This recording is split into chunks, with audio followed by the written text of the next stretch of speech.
Assalamualaikum warahmatullahi wabarakatuh. Perkenalkan, nama saya Muhammad Rizky Ramadan. Saya dari Prodi Pendidikan Teknik Mesin, Angkatan 2019, Fakultas Keguruan dan Ilmu Pendidikan Universitas Sriwijaya. Baiklah, dalam video kali ini saya akan membuat video pembelajaran tentang praktek permesinan. Materinya K3 Permesinan. Yang mana tugas ini untuk memenuhi tugas akhir dari MK Praktek Permesinan yang diampu oleh Bapak Dosen L. Fahmi Dwi Kurniawan SPD MPDT. Baiklah, selamat menyaksikan. Baiklah, kita akan membahas materi keselamatan dan kesehatan kerja K3 di permesinan. Yang pertama, kita akan membahas tentang K3 di bengkel permesinan. Yang pertama yaitu keselamatan kerja pada mesin gerinda. Yang kedua, kita akan membahas keselamatan kerja pada mesin bor. Dan yang terakhir, kita akan membahas keselamatan kerja pada mesin bubut. Baiklah, sebelum kita memulai pembahasan di K3 di perbengkelan, kita akan membahas terlebih dahulu apa itu K3. Baiklah, kita akan melanjuti lambang K3. Coba teman-teman lihat gambar di atas. Ya, itulah gambar lambang K3.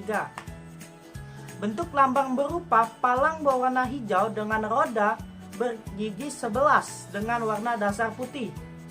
Yang pertama yaitu warna tanda palang yang mengartikan dari bebas dari kecelakaan kerja dan penyakit akibat kerja atau yang biasa disebut dengan PAK.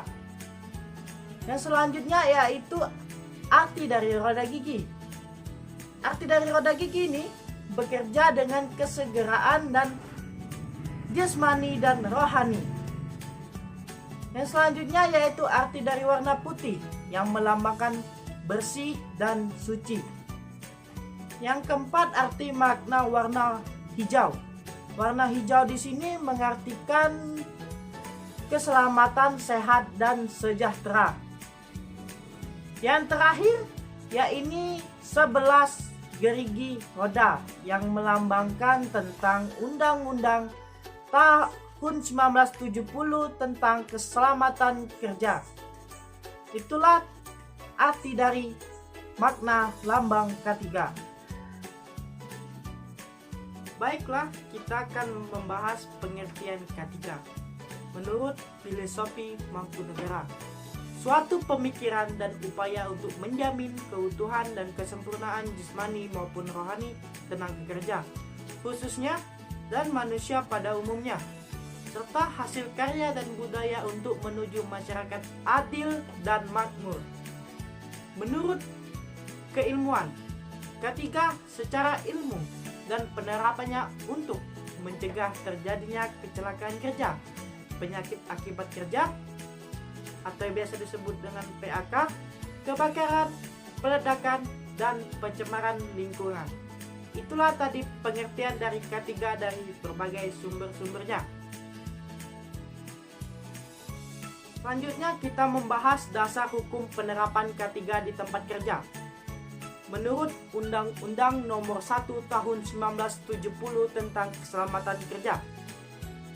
Yang pertama, tempat di mana dilakukan pekerja bagi suatu usaha. Yang kedua, adanya tenaga kerja yang bekerja di sana. Yang ketiga, adanya bahaya kerja di tempat itu. Selanjutnya, dari Permenaker Nomor 5 Tahun 1996 tentang Sistem Manajemen K3. Setiap perusahaan yang mempekerjakan 100 tenaga kerja atau lebih dan atau yang mengundang potensi bahaya yang ditimbulkan oleh karakteristik proses atau bahan produksi yang dapat mengakibatkan kecelakaan kerja seperti peledakan, kebakaran, pencemar lingkungan, dan penyakit akibat kerja atau PAK. Itulah tadi dasar hukum penerapan K3 di tempat kerja. Selanjutnya kita akan membahas tujuan dari K3. Berdasarkan Undang-Undang Nomor 1 Tahun 1970 tentang Keselamatan Kerja. Yang pertama, untuk melindungi dan menjamin keselamatan setiap tenaga kerja dan orang lain di tempat kerja. 2. Menjamin setiap sumber produksi dapat digunakan secara aman dan efisien. Yang ketiga, meningkatkan kesejahteraan dan produktivitas nasional. Itulah tadi tujuan dari K3. Baiklah, selanjutnya kita akan membahas kecelakaan kerja mesin gerinda. Bisa kita lihat gambar di atas, itu merupakan mesin gerinda tanpa pelindung batu gerinda. Baiklah, kita akan membahas kecelakaan kerja yang sering terjadi pada mesin gerinda. Yang pertama yaitu terkena arus listrik. Kecelakaan kerja karena terkena arus listrik ini disebabkan oleh pemasangan instalasi kelistrikan pada mesin tidak baik, sehingga harus dapat mengalir melalui badan mesin gerinda. Yang selanjutnya terkena pecahan batu gerinda. Kecelakaan ini disebabkan pada mesin tidak dipasang penutup batu gerinda. Bisa dilihat gambar di atas kita, itu adalah tidak terpasangnya batu gerinda, sehingga pada saat batu gerinda pecah akan terlempar. Karena batu gerinda tanpa pelindung, maka kemungkinan pecahan batu gerinda tersebut dapat mengenai pekerja. Itu dapat membahayakannya. Selanjutnya bisa kita lihat gambar di atas, pemasang penyanggahan tidak benar. Jari tangan terpotong oleh batu gerinda. Kecelakaan ini disebabkan oleh tidak benarnya pemasangan penyanggahan benda kerja. Jarak antara batu gerinda dan penyangga benda kerja terlalu lebar. Jarak penyangga dan batu gerinda yang benar adalah sebesar 2-3 mm. Bisa kita lihat itu gambar di samping, pemasangan penyangga tidak benar. Selanjutnya, kecelakaan kerja mesin gerinda faktor manusia. Kecelakaan kerja yang sering terjadi pada mesin gerinda faktor manusia adalah kecelakaan kerja pada umumnya sebagian besar diakibatkan oleh faktor manusia yang bekerja. Misalnya mata pekerja terkena beram hasil penggerindaan, terkena beram hasil pembubutan dan pengeboran. Kecelakaan tersebut disebabkan manusia yang bekerja tidak mau menggunakan alat-alat keselamatan kerja, yaitu kacamata. Bisa dilihat gambar di atas yang merupakan pekerja yang tidak menggunakan alat pelindung diri kacamata. Sangat membahayakan dirinya sendiri. Mengantisipasi terjadi kecelakaan kerja pada saat menggerinda. Langkah-langkah untuk mengantisipasi terjadinya kecelakaan kerja pada mesin gerinda. Yang pertama, gunakan APD seperti kacamata, facelift, sarung tangan, dan lain-lain. Yang kedua, jangan melepas safety cover pelindung cakram. Yang ketiga, selalu periksa kondisi cakram dari keretakan. Ketuk cakram dengan tangkai obeng jika terdengar suara cempreng, berarti ada tanda-tanda retak, jangan dipakai. Yang keempat, periksa kecepatan RPM pada batu gerinda dengan RPM pada mesin gerinda. RPM batu gerinda harus sama atau lebih besar dari RPM mesin gerinda. Yang kelima, pastikan benda kerja dan peralatan yang lain sudah pada posisi yang benar.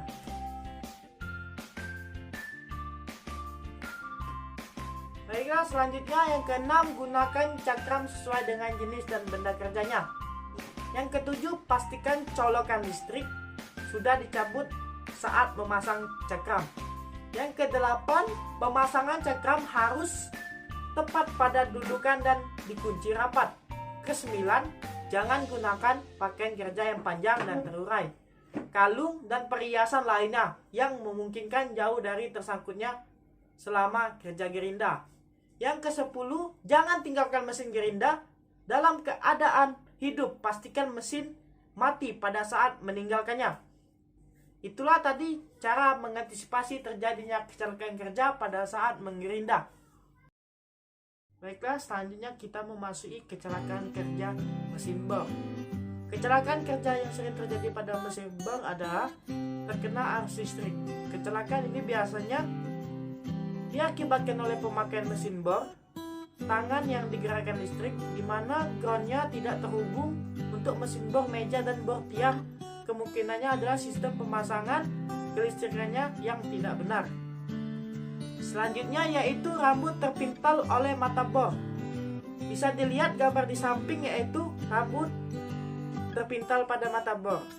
Nah, ini diakibatkan oleh penutup mata bor pada mesin tidak terpasang, dan manusia yang bekerja pada mesin bor tidak menggunakan alat-alat keselamatan kerja seperti penutup rambut atau penutup kepala. Apabila tidak memakai penutup rambut, maka sebaiknya rambut yang panjang diikat terlebih dahulu. Di samping itu juga tidak berkonsentrasi dalam bekerja sewaktu melakukan pengeboran. Itulah cangkaan kerja mesin bor. Selanjutnya, keselamatan kerja bagi pekerja memakai bor listrik. Keselamatan kerja pada mesin bor. 1. Sebelumnya mengebor, kenali media apa yang akan dibor untuk memastikan tipe dan ukuran mata bor yang akan digunakan. 2. Pakai alat pelindung diri atau APD. Salah satunya kacamata keselamatan, sarung tangan anti getaran, sepatu keselamatan, helm keselamatan, dan earplug atau earphone apabila Anda terpapar kebisingan. Yang ketiga, pastikan untuk memegang bor listrik dengan hati-hati agar tidak mengakibatkan kerusakan alat atau menyebabkan cedera. Yang keempat, beri sinyal di bagian yang juga akan dibor dengan memakai pitch atau penitik dan palu untuk dihindari mata bor tergelincir ketika pengeboran. Yang kelima, pakai selalu mata bor yang tajam untuk menanggung keselamatan dan operasi pengeboran.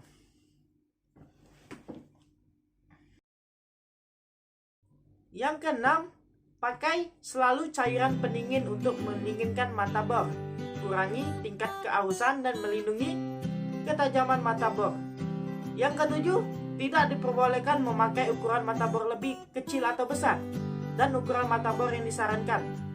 Kedelapan, dilarang menghipit mata bor dengan kaki untuk menaikkan kemampuan penekan pengeboran. Yang terakhir, yaitu 9, pegang mesin bor dengan kuat agar mesin bor tidak terpental ketika dipakai. Apabila tangan kanan memegang pelatuk, maka tempatkan tangan kiri ke belakang tubuh bor untuk mendorong bor ke depan saat sistem pengeboran terlebih untuk media yang keras. Selanjutnya kita memasuki keselamatan kerja pada pekerjaan mesin bubut. Keselamatan kerja menjadi suatu yang sangat penting dan harus diutamakan. Oleh karena itu, di setiap personel perlu mengetahui potensi bahaya yang ada pada setiap tahapan proses pemesinan yang dilaksanakan. Yang pertama yaitu 1. Baca dahulu instruksi manual sebelumnya menjalankan mesin. Yang kedua, usahakan tempat kerja tetaplah bersih dengan penerangan yang memadai. Yang ketiga, semua perlengkapan harus grounded. Yang keempat, pakai selalu kacamata pelindung setiap waktu bekerja dengan mesin. Yang kelima, jauhi pengoperasian mesin pada lingkungan yang berisiko seperti lingkungan yang banyak terkandung bahan mudah terbakar. Masih membahas keselamatan kerja pada pekerjaan mesin bubut. Kita lanjut yang keenam. Optimis kalau switch dalam kondisi off sebelumnya menghubungkan mesin dengan sumber listrik. Yang ketujuh, pertahankan kebersihan tempat kerja bebas dari kekacauan atau clutter, minyak, dan sebagainya. Yang ke-8, tentukan batas aman untuk pengunjung. Yang ke-9, ketika bersihkan mesin, usahakan mesin dalam kondisi mati. Semakin lebih baik bila jalinan dengan sumber listrik diputus. Ke-10, pakai selalu alat dan peralatan yang ditentukan. Ke-11, pakai selalu alat yang benar. Itulah tadi keselamatan kerja pada pekerjaan mesin bubut. Baiklah, selanjutnya kita akan membahas potensi bahaya dari mesin atau peralatan mesin bubut. Potensi bahaya yang mungkin timbul dari mesin atau peralatan bubut adalah diantaranya sebagai berikut. 1. penataan posisi mesin dan peralatan yang kurang ergonomis dan kurang teratur, sehingga menimbulkan potensi gangguan terhadap proses permesinan. Yang kedua, tuas-tuas pengatur pada mesin bubut yang sudah tidak berfungsi dengan baik lagi, sehingga dapat mengakibatkan pengaturan putaran yang tidak tepat. Pembacaan skala non-use yang tidak tepat juga akan menyebabkan resiko-resiko yang sangat bahaya. Yang ketiga, putaran mesin yang cukup tinggi berpotensi menyebabkan kecelakaan kerja. Next, kita akan melanjuti potensi bahaya yang mungkin timbul dari mesin peralatan bubut, diantaranya sebagai berikut. Yang keempat, jaringan listrik pada mesin yang kurang terawat dapat membahayakan operator mesin maupun terhadap mesin itu sendiri. Yang kelima, rangkaian roda gigi penggerak mesin bubut perlu dicek secara periodik agar tidak menimbulkan bahaya yang lebih besar lagi. Itulah tadi potensi bahaya dari mesin atau peralatan bubut. Selanjutnya kita akan membahas prosedur keselamatan kerja pada sistem pembubutan. Bisa kita lihat gambar di situ. Jangan jadikan K3 sebagai beban, melainkan kebutuhan kita. Kita masuk prosedur keselamatan kerja pada sistem pembubutan. Yang pertama itu dari segi kelistrikannya. Cek atau pastikan kelistrikan pada mesin bubut yang akan digunakan aman. Terutama kotak sekring harus tertutup untuk hindari kotak dengan yang menggulung panjang-panjang. Yang kedua itu roda gigi. Ketika pergantian roda gigi, pastikan tak ada orang lain yang meng-on-kan tuas on-off motor utama dan saklar on-off, pengamanan pada tempat tinggal transmisi atau gearbox. Hal semacam ini dapat mengakibatkan jari tangan tergilas roda gigi. Jadi sangat bahaya kalau kita tidak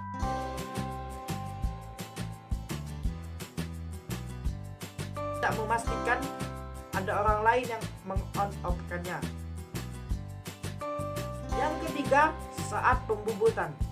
Ketika akan menghidupkan mesin bubut, pastikan kunci cekam atau kunci cak bubut telah dilepas dengan cekam agar tidak terpelanting atau loncat untuk mengenai bed mesin bubut saat cekam diputar. Yang B, tak ada bagian tergerai yang digunakan operator yang bisa terlilit berbarengan putaran cekam atau benda kerja seperti tangan pakaian panjang, gelang, kalung, dan rambut. Yang C, benda kerja yang akan dibubut diperhitungkan agar melinting atau bengkok tentang kepala operator. Itulah tadi prosedur keselamatan kerja pada sistem pembubutan. Jadi prosedur keselamatan kerja pada sistem pembubutan ini harus kita perlu ketahui dan kita pahami agar kita terhindar dari kecelakaan kerja untuk kita sendiri. Jadi kita harus benar-benar paham apa itu prosedurnya. Kita lanjut memasuki kecelakaan kerja. Kecelakaan akibat kerja atau yang biasa disebut dengan KAK. Pengertian kecelakaan kerja: kejadian yang berkaitan dengan pekerjaan di mana cedera, penyakit akibat kerja atau disebut dengan PAK ataupun kepatalan, kematian dapat terjadi, termasuk insiden ialah keadaan darurat. Kecelakaan kerja: insiden yang menyebabkan cedera, penyakit akibat kerja atau yang disebut dengan PAK ataupun kepatalan, kematian. Nah, bisa kita lihat itu di gambar di atas. Itu ada foto nermisis. Biasanya disebut hampir celaka. Insiden ini yang tidak menyebabkan cedera, penyakit akibat kerja atau PAK ataupun kepatalan, kematian, namun hampir seperti terjatuh, terpleset, dan lain-lainnya. Baiklah, kita selanjutnya akan membahas bahaya K3. Pengertian dari bahaya K3: semua sumber, situasi, ataupun aktivitas yang berpotensi menimbulkan cedera atau penyakit akibat kerja atau PHK. Itulah tadi bahaya ketiga. Contohnya, yaitu dari sumbernya. Yang pertama yaitu dari manusia. Yang kedua bisa dari mesin. Yang ketiga dari material. Yang keempat dari metodenya. Dan kelima dari lingkungan. Dari segi jenisnya yaitu dari 1. Jenis tindakan, 2. Dan jenis kondisi. Faktor dari bahaya ketiga. 1. Biologi.